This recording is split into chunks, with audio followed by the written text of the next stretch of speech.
Lepo pozdravljeni. Jaz bom govorila o poklicni poti režiserja. Najprej bom povedala nekaj o tem birokratskem, recimo temu delu. To je mogoče malo suhoparno, ampak so to stvari, ki so tudi pomembne. Potem bom pa poskusila še nekaj povedati o tem, o tej ustvarjalni poti, te poklicne poti. Se pravi, recimo, da študiraš režijo, diplomiraš, morda magistriraš in potem se znajdeš v tem vakuumu, recimo, post-izobraževalnem in kakšne so možnosti pravzaprav za režiserja na tej točki. Predvsem se mi zdi pomembno, da se v trenutku, ko recimo najdeš neko delo, ko bi želel delati, najprej razmisliš o svoji, recimo temu, statusni obliki oziroma obliki zaposlitve. Večina dela, potem ko nehaš delati na študentske napotnice, se pravi, ko nimaš več statusa študenta, se odvija prek avtorskih pogodb. Se pravi, ti kot avtor enega, ne vem, audiovizualnega izdelka podpišeš avtorsko pogodbo z naročnikom, s producentom in ker ta avtorska pogodba pač predvideva tudi znesek, pač bruto znesek tvojega honorarja, moraš potem od te pogodbe, od tega zneska plačati davek. Če te avtorske pogodbe sklepaš in služiš na ta način denar kot nekdo, ki nima nobenega statusa, so te pogodbe zelo, zelo visoko obdavčene. Tako da mislim, da se to ne splača. Zato si je dobro, v primeru sicer, da se ne boš takoj po izobraževanju zaposlil, se pravi, da se zaposliti seveda na, ne vem, nacionalni televiziji, verjetno kot režiser, odvisno zdaj, koliko je teh delovnih mest, to se malo spreminja, ali pa zdaj komercialne televizije pa podobni, ne vem, inštitucije ali zavodi ali karkoli, ki proizvajajo audiovizualne vsebine, kakor vem, večinoma delajo z samozaposlenimi, ampak morda se bo tudi tam kakšna delovna mesta odpirala. Če pa želiš ostati na svobodi, mislim, da je takih večina nas režiserjev, govorim malo bolj mogoče iz svojih izkušenj, pa si je treba urediti nek tak status samostojnega ustvarjalca, s katerim je potem lažje sklepati pogodbe, izdajati račune in tako naprej. Zdaj, obstajata dva nekako zelo priljubljena, precej enostavna in razširjena statusa. Eno je status samozaposlenega v kulturi, na drugi strani imamo status samostojnega podjetnika, SP, tako imenovan. Zdaj, zakaj je dobro, da se odločiš in da si odpreš enega teh statusov? Zato, ker ko sklepaš pogodbe z recimo naročniki, s producenti kot samozaposlen v kulturi ali samostojni podjetnik, je ta znesek tvojega honorarja označen po, je ta znesek tvojega honorarja obdavčen precej manj, ker ti samostojnemu podjetniku država upošteva 80% normiranih stroškov. Se pravi, stvari, ki bi ti jih delodajalec, če bi bil ti zaposlen, recimo na televiziji, bi ti delodajalec sam odvedel, ne vem, zdravstveno zavarovanje, pokojninsko zavarovanje, socialno zavarovanje, plačal bi ti malico, prevoz na delo, dal bi ti pisarno, verjetno službeni računalnik, pisarniški pribor, ne vem, službeni telefon, morda tam bi imel v pisarni internet, vse te stvari, ki ti jih načeloma delodajalec priskrbi, si moraš ti kot samozaposlen priskrbeti sam. Zato država predvideva, da pač en velik del tega honorarja, ki ga ti dobiš, gre tudi za te stvari. In so to tako imenovani stroški. Zdaj pa, da država poenostavi to računovodstvo in naredi ta status dokaj ugoden, se mi zdi, za uporabnike, pa temu reče, ok, normirani stroški so 80%, se pravi, to je nekaj zelo enostavnega, za kar ti samo obkljukaš in avtomatično potem predvidevajo, da ti en dosti velik del svojega zaslužka porabiš tudi za to, da ta tvoj biznis, ne, ker to, če si samozaposlen, si nek tak mali biznis, se pravi, da ta tvoj biznis laufa, in plačaš davek samo od teh ostalih 20%. Se pravi, to je efektivno okrog 4%, mislim, da pride davka, ki ga ti plačaš na ta tvoj bruto znesek honorarja, ki ga dobiš na račun. To je isto in za samozaposlene v kulturi in za samostojne podjetnike. Tudi v nekih pač tudi ostalih, rečemo temu, birokratskih značilnostih sta si ta dva statusa zelo podobna. Gre samo za to, da status samozaposlenega v kulturi omogoča neke dodatne ugodnosti, ki ti pripadajo, če je tvoje delo priznano kot, oziroma če ga to neka komisija na Ministrstvu za kulturo prizna kot prispevek k recimo kulturni krajini države Slovenije. Se pravi, da delaš stvari, ki so kulturno-umetniški, recimo temu, izdelki, ne pa samo reklame oziroma neke komercialne produkte. In to mislim, da je tudi glavna razlika med tema dvema statusama v praksi, oziroma zakaj se bolj splača biti eno ali drugo. Če predvidevaš, da se boš ukvarjal z umetniškim delom v glavnem, ali pa z nekim, avdiovizualnim ustvarjanjem vsebin, kot so, ne vem, dokumentarni filmi in serije, igrani filmi in serije, tudi če gre za komercialne produkte, ampak ne, z neko umetniško vrednostjo, ne vem, serije, ki se gledajo na televiziji, ali pa na pretočnih kanalih, take stvari, potem se mi zdi, da je nekako bolj smiseln status samozaposlenega v kulturi. Če pa predvidevaš, da boš veliko delal na, ne vem, komercialnem trgu, v smislu režiral morda reklame, promocijske videe, take stvari, ki se ne uvrščajo nekako v to kulturno-umetniško sfero, ampak gre bolj za komercialo, pa je morda bolj smiseln status samostojnega podjetnika.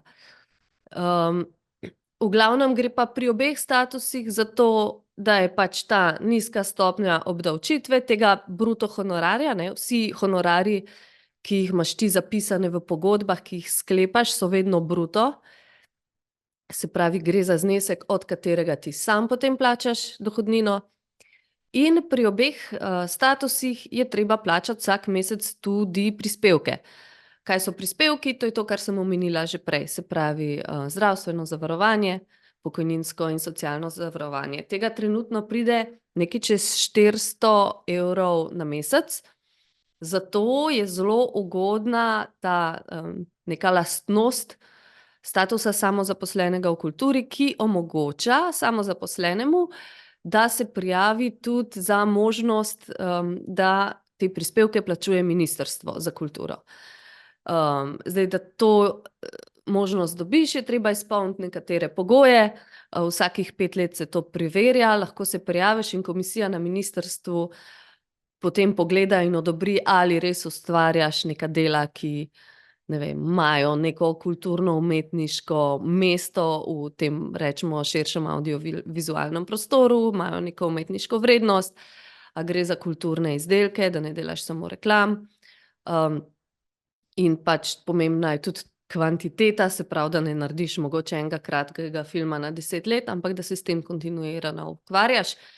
In do ene določene meje zaslužka oziroma prihodka na leto imaš možnost, da ti te prispevke torej plačuje Ministrstvo za kulturo. To je zelo ugodno, sploh na začetku kariere, ko se morda ne zaslužiš še toliko veliko, tako da nekako za tiste, ki imajo namen se ukvarjati bolj z neko kulturno-umetniško dejavnostjo, se mi zdi, da je ta status trenutno dokaj privlačen in ugoden. Je pa ta prehod med espe in samozaposlenim v kulturi precej enostaven. Ni nobenih ovir, da ne bi morda odprl statusa, pa se odprl mogoče, tega pač statusa samozaposlenega v kulturi, pa se potem morda zaradi nekih razlogov prestavil na samostojnega podjetnika in obratno. To je vse mogoče, ker je pač računovodstvo dosti podobno, in gre za dosti podobno stvar. Zdaj, kaj so prednosti še statusa samozaposlenega v kulturi? Ministrstvo za kulturo ima za samozaposlene posebej tudi neke štipendije in rezidence. To se iz leta v leto spreminja, ampak za nekoga, ki razvija nek, ne vem, umetniški projekt, je lahko to koristno. Po drugi strani pa za za tele samostojne podjetnike tudi vsakih nekaj let obstaja kakšna ugodnost. Trenutno sicer ne vem za nobeno, ampak nekaj časa je bilo v začetni fazi pri odprtju recimo samostojnega podjetnika, ti je država krila prispevke za nekaj časa, pol včasih so še kakšne razne ugodnosti. Za edino ugodnost trenutno, ko vem, obstaja ugodnost polovičnega delovnega časa oziroma polovičnih prispevkov, dokler imaš majhne otroke. V glavnem, splača se pozanimati in ugotoviti, kam bi se bilo najbolj smiselno uvrstiti. In ko imaš pač eno ali drugo, pač neke vrste status, potem lahko sklepaš pogodbe, izstavljaš račune, in to pomeni, da moraš tudi voditi svoje računovodstvo.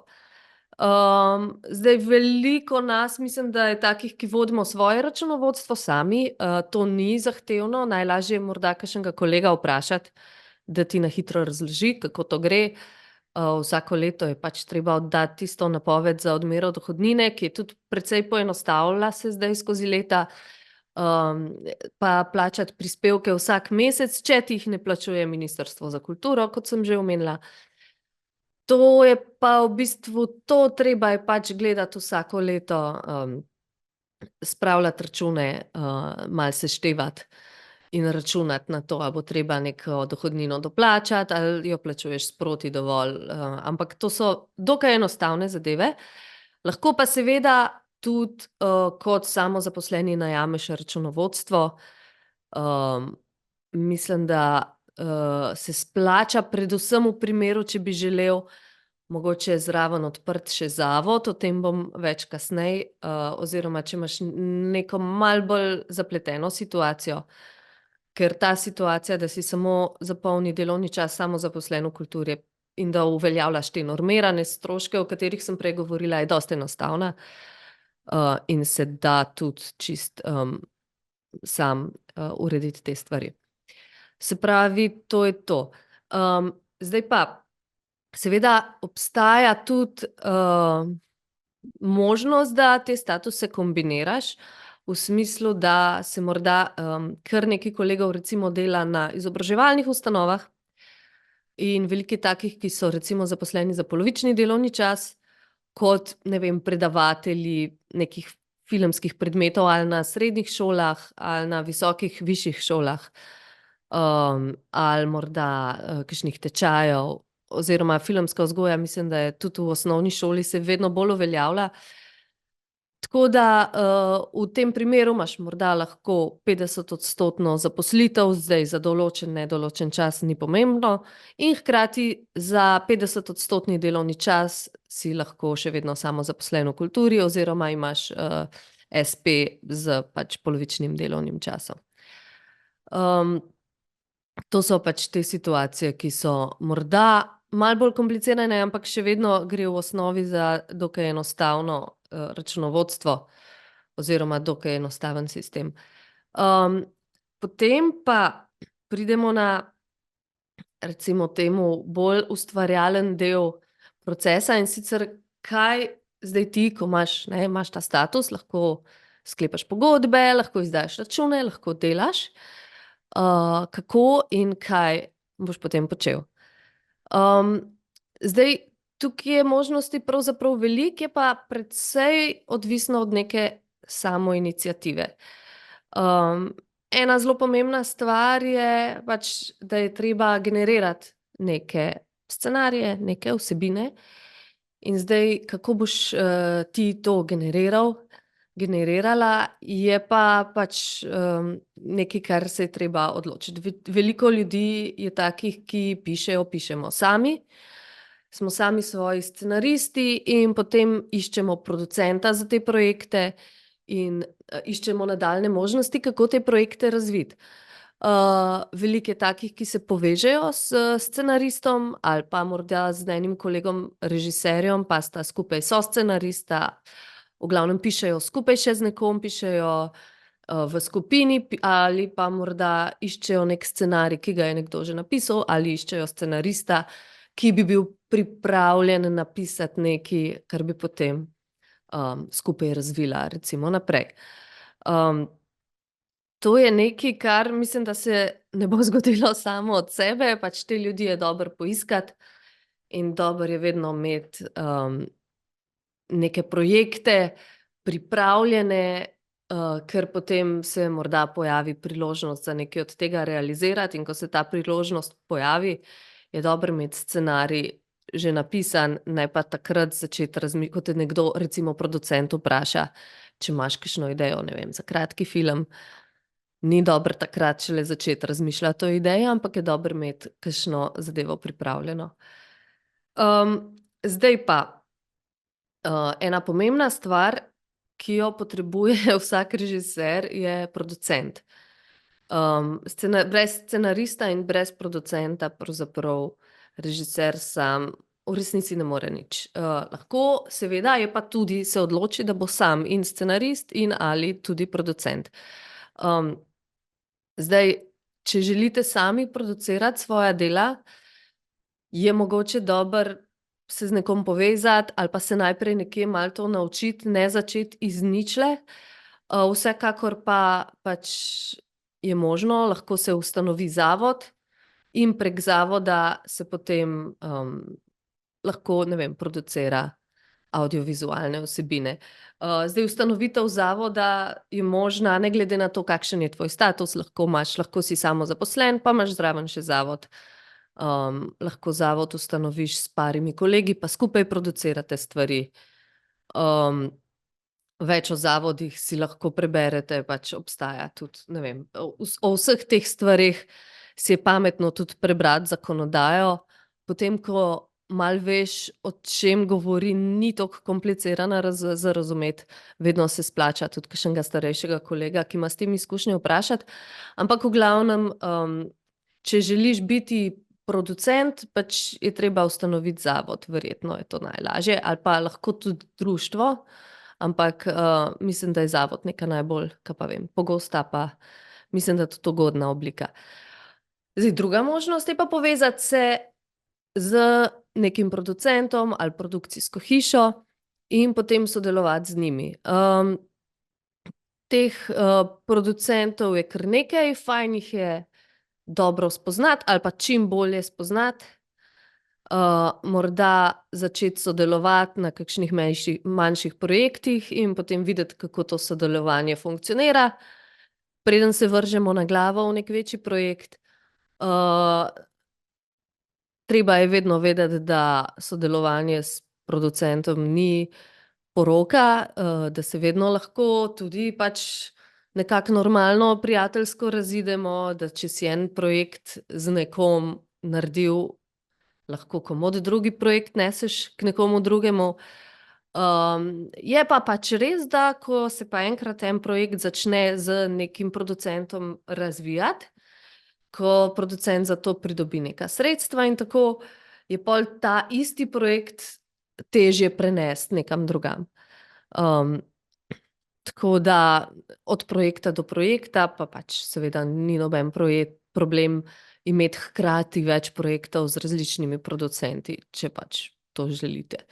V glavnem, zakaj potrebuješ producenta? Zato, ker producent je ta, ki svojim podjetjem, zavodom, produkcijsko hišo garantira, on je ta, ki podpiše s financerjem pogodbo, on je ta, ki dobi sredstva, pridobi sredstva za tvoj projekt in ta, ki potem skrbi, da so ta sredstva porabljena smotrno, o njih poroča naprej, podaja poročila. On je pravzaprav ta, prek katerega grejo in te finančni tokovi in nenazadnje te birokratsko, rečemo temu, uradne in odločitve in pogodbe in tako dalje. Zdaj, tudi, ko se prijavljaš recimo na razpise, tega razen na razpis za razvoj scenarija, o tem bom malo kasneje, ne moreš početi brez producenta. Se pravi, potrebuješ neko produkcijsko hišo, ki bo stala za tem projektom, pa tudi če je to tvoj lasten zavod, tvoja produkcija, ampak neka produkcija mora tukaj biti. Zdaj, kaj so to razpisi in kako to funkcionira? Če želiš ustvarjati recimo temu neka umetniška dela, se pravi, da ne delaš reklam, da ne delaš, ne vem, promocijskih filmov, ampak želiš posneti kratek film recimo ali pa celo večerni film. Obstajajo v Sloveniji različne inštitucije, ki te stvari financirajo prek razpisov. Zdaj na razpise se pa pač, kot rečeno, prijaviš skupaj s producentom. Ti razpisi so pri nas na Slovenskem filmskem centru, na Televiziji Slovenija, tudi nekatere lokalne skupnosti imajo svoje razpise, kjer gre ponavadi bolj za sofinanciranje, ampak včasih pa tudi ne. In obstajajo tudi občasno še druge vrste razpisov, ne vem, recimo zdaj pred kratkim je bilo ob Evropski prestolnici kulture, recimo so tudi verjetno bil kakšen razpis za kakšen tak projekt tudi.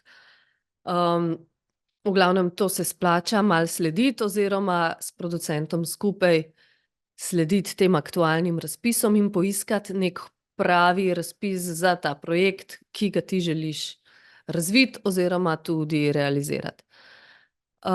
Zdaj, nek najbolj, recimo temu, standarden postopek na filmskem centru je tak, da se ti najprej lahko prijaviš na razpis, če želiš delati kratki film, se prijaviš s producentom na razpis za kratke filme, pač oddaš en kup dokumentacije, med drugim najbolj pomemben tudi scenarij in tvojo neko režijsko eksplikacijo in iz producentove strani nek budget. In potem počakaš na rezultate razpisa, če je ta projekt odobren, greš v tako imenovano realizacijo oziroma v produkcijo. Zdaj za serije, za dokumentarne serije je nekako podobno. Zaenkrat na filmskem centru, mogoče se to še spremeni. Za neke, recimo temu, projekte z večjo vrednostjo, kar so celovečerni filmi in mislim, da se zdaj pripravlja neka podobna shema tudi za igrane serije, pa se začne, lahko, ni nujno, ampak je pa, mislim, da priporočljivo z razpisom za razvoj scenarija. Se pravi, ti se lahko prijaviš na razpis za razvoj scenarija, tam dobiš neka manjša sredstva, ne vem, to je nekaj 1000 evrov, ki so namenjena bolj kot ne izključno temu, da ti, če je treba, narediš raziskavo in potem napišeš vsaj recimo prvo verzijo scenarija. To je edini razpis, na katerega se lahko prijaviš tudi brez producenta. Se pravi, ti kot samozaposlen v kulturi ali kot espe se lahko že z nekim osnutkom scenarija prijaviš sam, pol moraš ene par je potem sicer birokratskih obveznosti, ki jih imaš, ki bi jih drugače prevzel producent, ki jih imaš ti kot pač fizična oseba, recimo temu. Ampak ni preveč zapleteno. Tako da to je nekako ta prva stopnička do recimo celovečernega filma.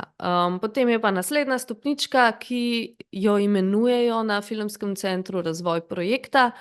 To je recimo neka taka vmesna stopnička med razvojem scenarija, se pravi, da prideš ti do ene verzije scenarija, kjer si recimo prvič razvil to idejo v neko celoto, do realizacije projekta. Vmes je ena stvar, ki se ji reče razvoj projekta, tam se dobi nekoliko večja sredstva kot za razvoj scenarija, namenjeno je pa temu, da ti že s producentom, s katerim se že skupaj na to prijaviš, potem scenarij razvijaš naprej, poiščeš ekipo, morda začneš iskati igralce in lokacije, že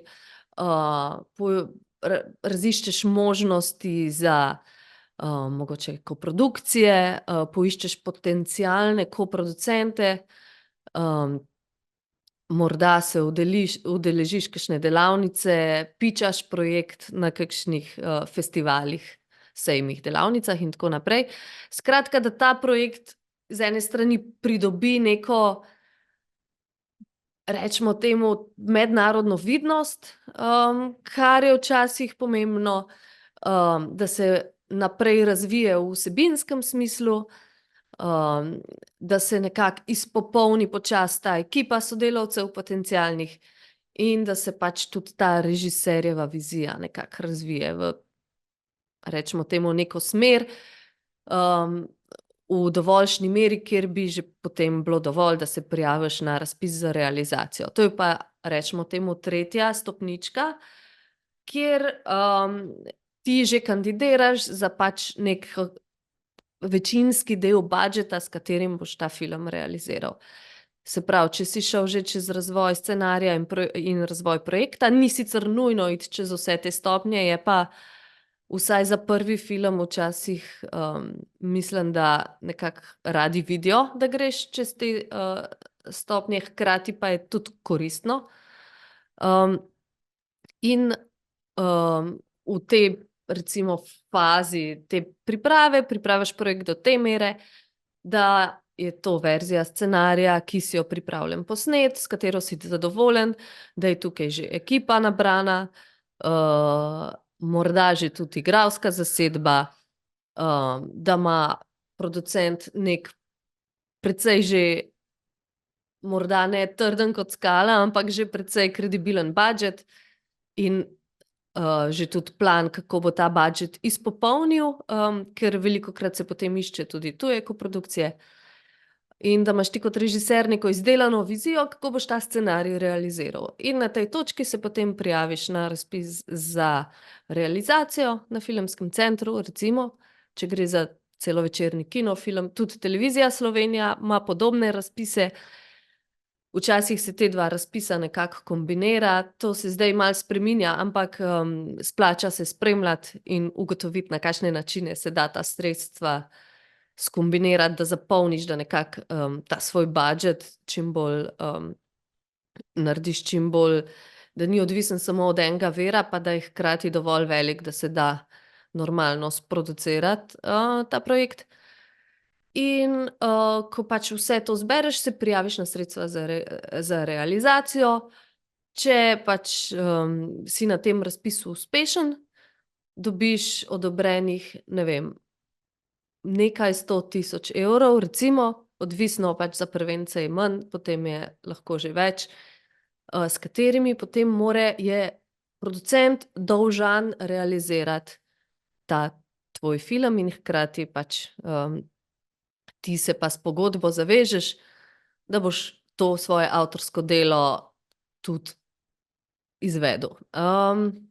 Zdaj to je nekako ta proces.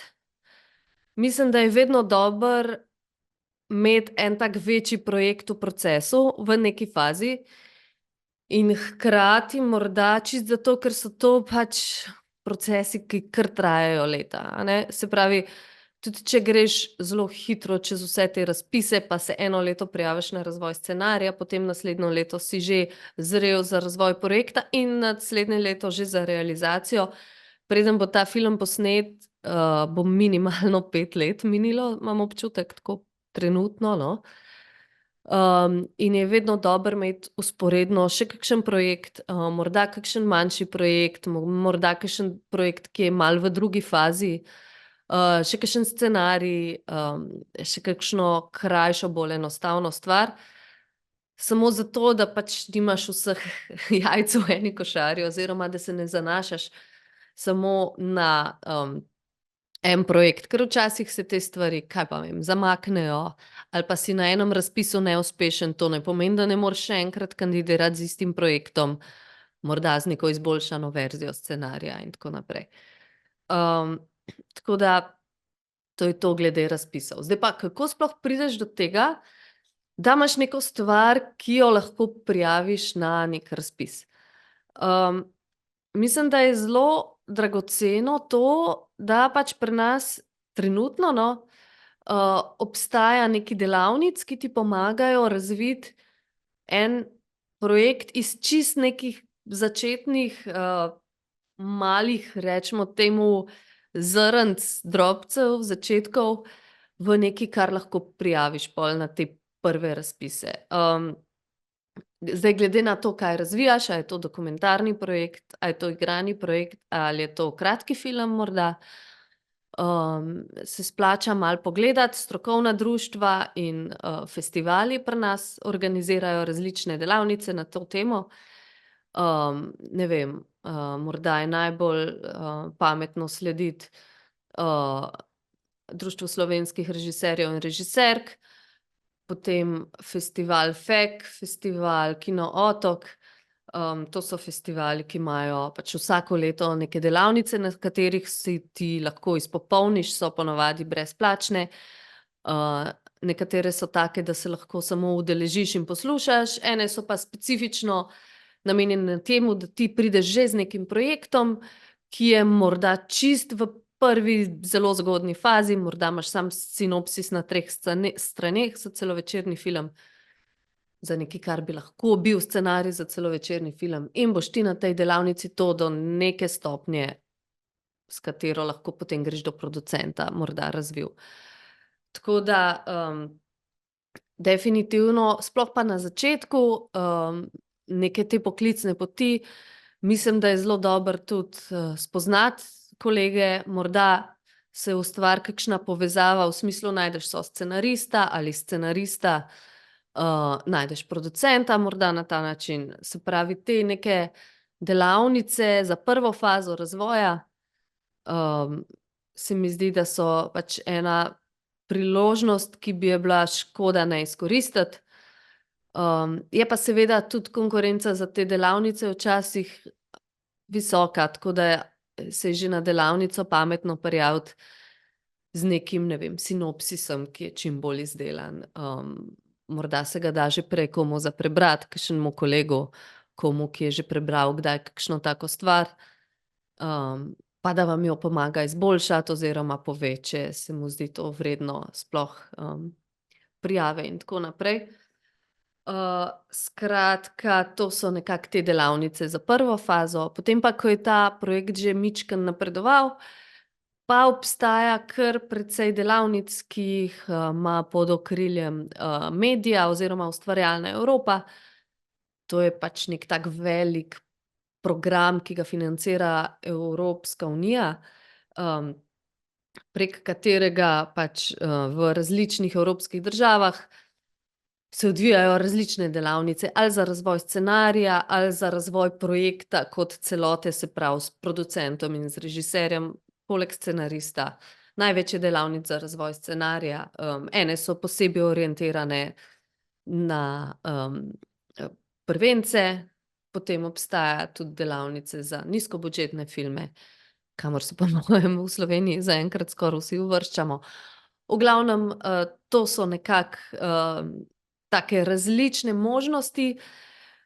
Te delavnice so večinoma plačljive, ampak se da zanje dobiti sofinanciranje ali iz filmskega centra, tudi iz AIPE, katero bom še kasneje omenila. V glavnem, da se pač ta šolnina vsaj delno financira. So pa še en način, kako ne samo razviti svoj projekt, ampak kako pridobiti za projekt neko mednarodno vidnost, neko štempilko. Dostikrat je, sicer se sliši malo neumno, ampak dostikrat je to, da je ta projekt že nekdo izbral, se pravi, bil izbran na neko delavnico, na neki pitching. Je to nek štempelček, nek znak, da gre za nekaj, kar ima v sebi nek potencial in je potem lažje iti čez naslednje korake naprej. V glavnem, ja, to so te delavnice, veliko od njih se izve tudi na raznih festivalih pa na strokovnih dogodkih, ki jih strokovna društva organizirajo. Tako da mislim, da je to morda celo prvi korak, kar se tiče te ustvarjalne plati po koncu izobraževanja, se pravi, po eni strani tej birokratski fino si urediti status in po drugi strani se je fino priključiti nekako ali v strokovno društvo ali pa vsaj spremljati, kaj se tam dogaja, se udeleževati nekih dogodkov, in festivalov in tako naprej, vsaj teh naših, in delavnic, ker se potem tam, marsikatere konkretne informacije da dobiti. Da se dobiti feedback za projekte, ki je zelo dragocen. Spoznati sodelavce ali pa če ne sodelavce, vsaj morda kolege, ki lahko kdaj preberejo kakšno tvojo verzijo scenarija, kar tudi zna biti zelo dragoceno. Tako da to je, se mi zdi, neki tak, pameten korak. Pol je pa še ena stvar, in sicer ko recimo ti neki projekt realiziraš, bo ta projekt se predvajal in, nekako producent skrbi za to distribucijo projekta oziroma skupaj morda tudi z distributerjem, če gre to v kino, tako naprej. In kaj imaš potem ti kot avtor od tega?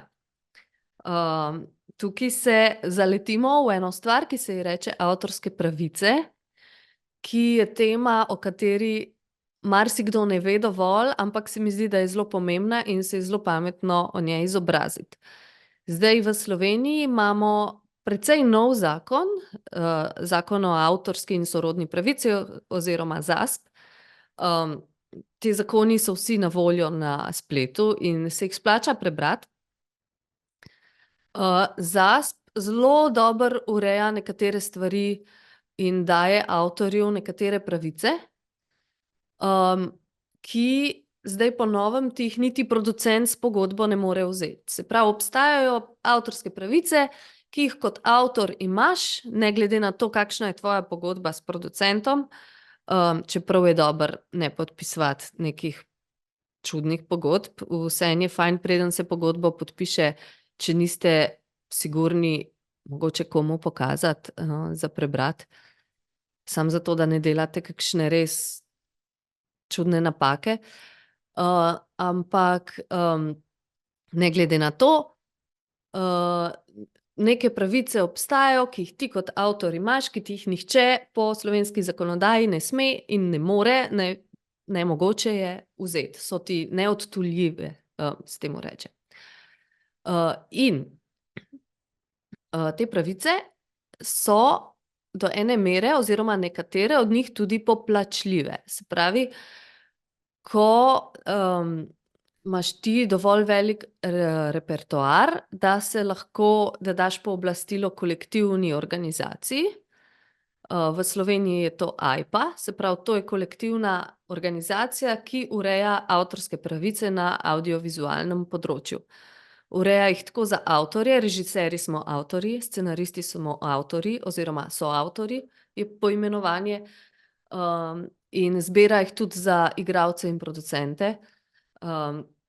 Ampak dobro, kar je pomembno, je, da za avtorje, ko tvoj, repertoar doseže določeno mejo, mislim, da so tukaj, da gre za določeno minutažo, ne vem, a je trenutno 90 minut ali nekaj takega, ti lahko daš pooblastilo za, tej kolektivni organizaciji, se pravi AJPI, da zate zbira prispevek, in ko so tvoja dela predvajana recimo na televiziji, ti koncem leta, ko se naredi obračun, dobiš za to neko malo plačilo. Zdaj, ko začneš s kratkimi filmi ali pa recimo so to stvari, ki niso v prime timeu, so najprej ta plačila majhna, ampak nekako plan je, da ko z leti dobivaš vedno večji repertoar, če so te stvari veliko predvajane, zakaj ne bi imel nekaj od tega, a ne. Ta plačila zaenkrat niso prav ogromna, so pa, nekaj pa so oziroma,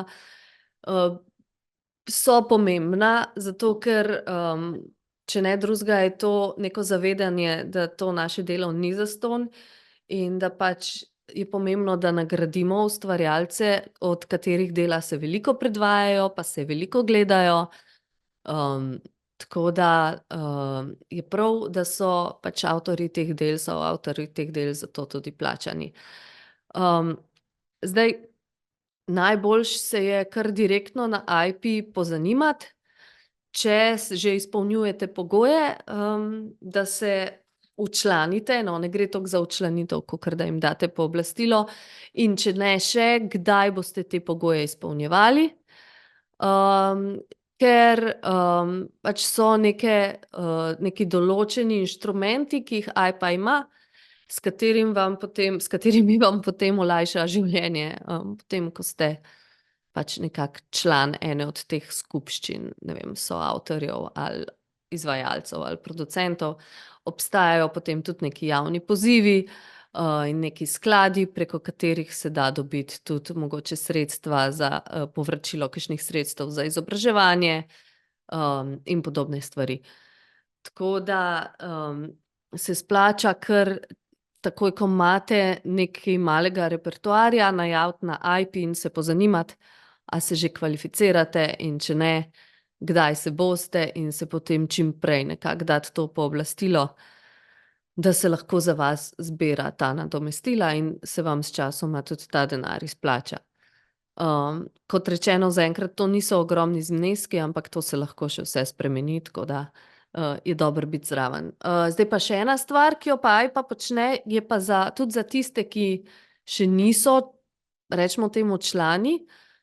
Obstajajo tudi določene štipendije, pa določeni razpisi, tako da se splača, tudi če se še ne morete včlaniti, mogoče prijaviti na te novice in spremljati, ker vsako leto, recimo se razpisuje tudi štipendija za ustvarjalce po končanem študiju za razvoj enega projekta, in lahko, da bodo še kakšne podobne zanimive stvari, tako da, se splača slediti, in mogoče najti še tako kakšno tako možnost, da se vam pomaga sofinancirati razvoj, recimo temu, naslednjega vašega koraka na tej, profesionalni poti. Tako, zdaj, kar se pa tiče to so nekako ti formalni koraki, ko se mi zdi, da jih je pametno izvesti čim prej. Se pravi, mislim, da je pri nas zaenkrat tako, da večinoma smo samostojni ustvarjalci v eni osebi vse, se pravi, da smo svoji računovodje, svoji agenti, nimamo ponavadi nekih, ne vem, odvetnikov za stalno. Te stvari tudi kar precej stanejo, je pa vedno seveda res, da če pa se kakšne stvari zapletejo, ali pa preden se zapletejo, če so kakšne stvari, ki jim niste kos, ki jih čisto ne razumete, je dobro poiskati nasvet morda najprej pri kakšnih kolegih, ki imajo več izkušenj, in, če ne, potem računovodja ali odvetnik, včasih tudi lahko pomagata. Pri nas zaenkrat še ni tako, da bi imeli režiserji agente, v teh državah, ki imajo večji avdiovizualni trg, je to, ponekod, no, že običajno. Morda se pa tudi to pri nas razvije, ne vem. Tako da zaenkrat ste pravzaprav bolj kot ne sami odgovorni za to vašo poklicno pot, v smislu, generirati projekte, iskati sodelavce, sklepati pogodbe, izdajati račune in, se odločati pravzaprav, katere projekte in na kak način boste razvijali.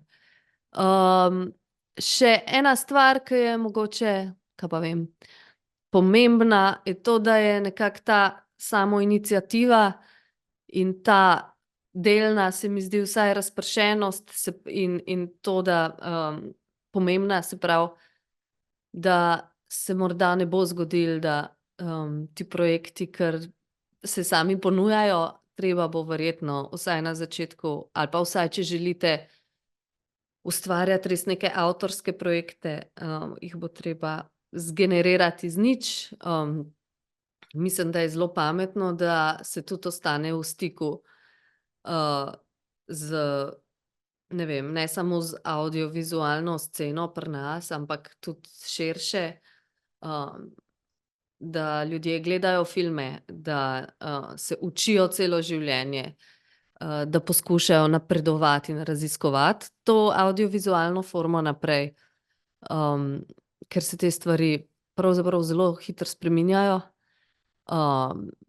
da se pač ostane v stiku tudi z, ne vem, kolegi, ki delajo podobne stvari, da hodite na festivale, da se ohranja ta neka komunikacija in učenje drug od drugega.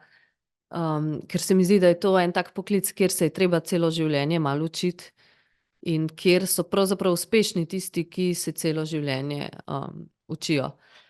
Zdaj pa ta, kako pa priti do recimo prvega večjega projekta, teh poti je pa več, ampak, čista prvi korak po izobraževanju je lahko ali z nekimi manjšimi projekti, ki jih pač razvijete sami.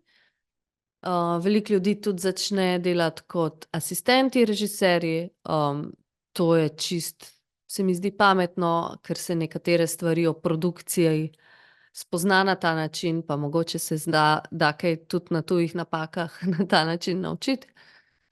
Ni pa pač obvezno, a ne, je pa včasih čisto, ne samo zanimivo iz tega vidika pač ustvarjalnega oziroma izobraževalnega, ampak, se tudi finančno včasih splača, asistirati na kakšnih večjih projektih. Na ta način se tudi spozna ljudi, ampak mislim, da bo o tem morda kdo drug, kaj več znal povedati.